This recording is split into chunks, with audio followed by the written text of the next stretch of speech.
Meanwhile, Texas Governor Greg Abbott, who has bused thousands of migrants from Texas to the Big Apple, made a trip there himself this week. He has a very frosty relationship with New York's Mayor Eric Adams, a former police captain, who greeted the news that Abbott would be in the city to speak at a GOP fundraiser with this invitation to come stay in one of the migrant shelters.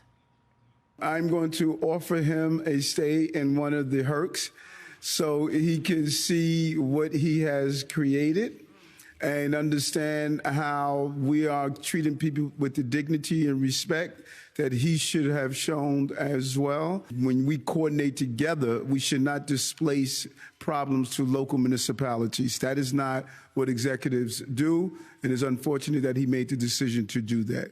All right, that is the mayor's side of the story. Joining us now from Austin is Texas Governor Greg Abbott.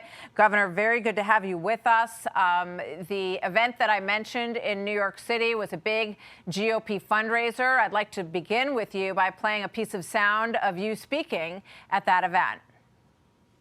We made clear by contacting his office and said, we're not sending them to New York. That's Joe Biden sending them to New York. But the criticism kept coming despite our denial. So after a while, I figured, gosh, if I'm going to get the criticism, I'm going to get the credit. And thus began the busing of illegal immigrants to the sanctuary city of New York City. Governor, welcome. That comment and the actions that you have taken, which, really changed the game in so many ways with regard to how the rest of the country views immigration. But the mayor said that because of comments like that, you're morally bankrupt and that you're using these individuals as political pawns. What do you say to that, sir? So the person who's actually using illegal immigrants as political pawns is Joe Biden. Joe Biden has created this open border policy that has allowed illegal immigrants into our country to appeal to and to appease the far leftists in the Democrat Party, the people like Ocasio-Cortez, in hopes of trying to win their support while at the same time destroying the country that he's in charge of. He is the commander-in-chief in charge of national security for our country.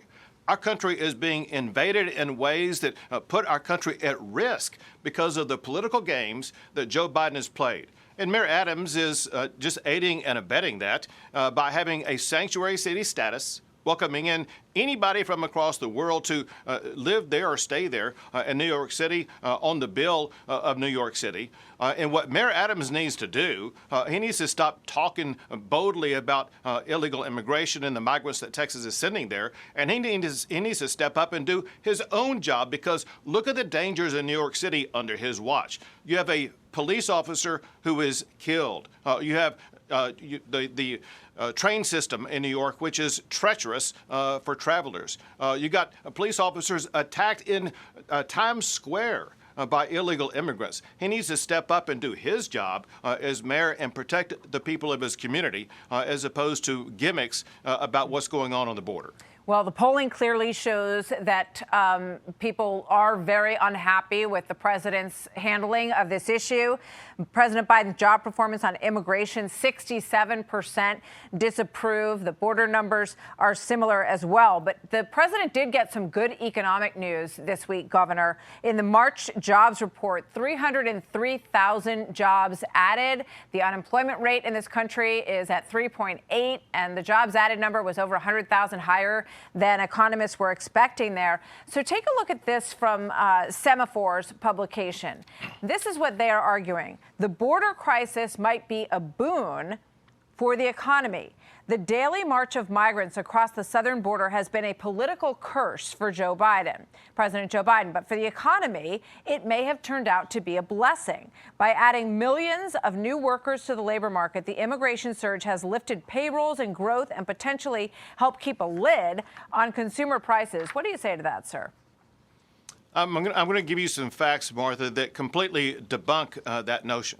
For one reason why the U.S. economy is doing so well is because the Texas economy is doing so well. The gross domestic product economic growth in Texas is going twice as fast as the United States. We have the fastest growing economy of any large state in the United States. job-wise, Texas ranks #1 for the most new jobs added. So our economy and our jobs are growing faster. At the very same time, Martha, while illegal immigration into the state of Texas is going down. Illegal immigration into Texas has gone down 72% because of the resistance that we've put up. It's gone up, however, in the other border states. And so Texas is decreasing illegal immigration, while at the very same time adding more jobs and growing our economy far faster than the entire country. So give us an update on SB 4 and where do you think this goes next? Because we heard you talking about quadrupling the wire at the border, and you've just cited the numbers and the drop, and that's one of the reasons that we've seen such a big rush over to California, because Texas has become tougher to handle. What do you expect next on SB 4, Governor? So oral arguments took place last week in the Fifth Circuit. There will be a decision come out, who knows when, from that court. And then there could be an appeal to the entire Fifth Circuit Court of Appeals and eventually an appeal to the United States Supreme Court. But candidly, I'll tell you this. We feel pretty good about this SB 4, which is a law that authorizes Texas to make arrests. I feel good about us winning for this very simple reason. What Texas is doing is not in conflict with the laws of the United States of America. They are consistent and uphold the laws of the United States of America. There are laws on the books passed by Congress that require the president and the country to deny illegal entry, to detain anybody who comes into the country illegally, and to build border barriers.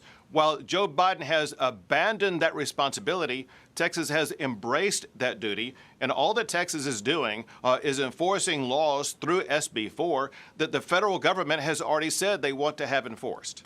So what do you think should be the ramifications for the president not enforcing those laws when it comes to the national security of the country, Governor? I mean, candidly, because he is in direct violation of laws passed by Congress. I don't know if it's criminal, but there's definitely a civil action that should be taken. But because of the dangerous threats posed to our country by his actions, this is reason for his job termination, which is exactly why he should be fired by the American people this November. All right. Governor Abbott, thank you very much. Good to have you here this Sunday. Thank you, sir. We'll see you soon. Martha.